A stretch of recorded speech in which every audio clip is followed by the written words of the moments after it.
My kids had really no idea of what was happening before their eyes. Okay? To them, time went by like that, and it took me 1 year and 10 months, but to them, it's like, wow, it just happened right before their eyes. And they didn't know, and they didn't care. They're boys, they really didn't care. But there was definitely even if it was in their subconscious, because they're children, and their minds are not, they couldn't articulate this. They couldn't articulate it. But in their minds, there was definitely look what Mama's done. Look what Mama's done. Yeah, how did she do that? And noticing not only the physical transformation, but the confidence, the increase in confidence, the increase in my awareness of love. And we'll talk more about that. But that is what, and you articulated it in different words. You want your outsides to manifest and match who you are on the inside, which is a beautiful woman of God.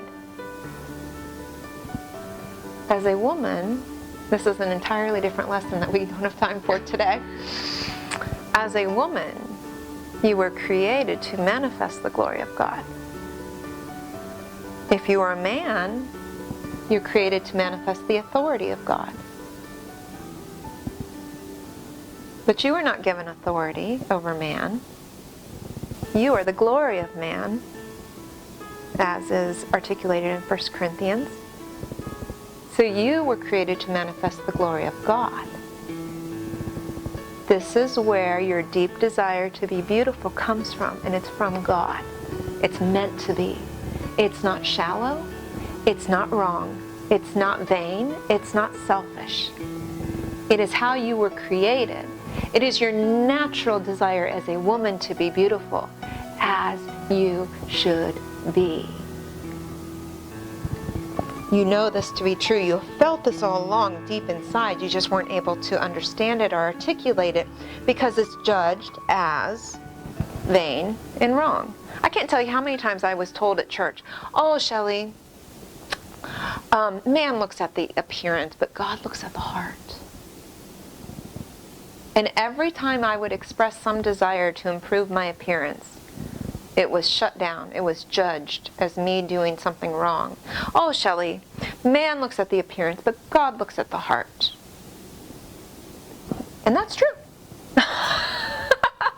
That's indeed true. God does look at the heart. But I wasn't wanting to improve my appearance for man. I wanted to manifest the glory of God. I wanted to be beautiful on the outside because I was beautiful on the inside. But nobody could see it. Nobody could see that I was beautiful on the inside.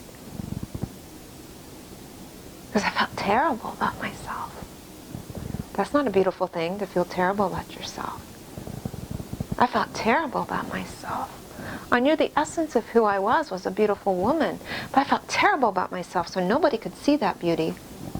Then indeed my body wasn't manifesting it. My body was manifesting lack of self-control and overindulgence. That's what people saw.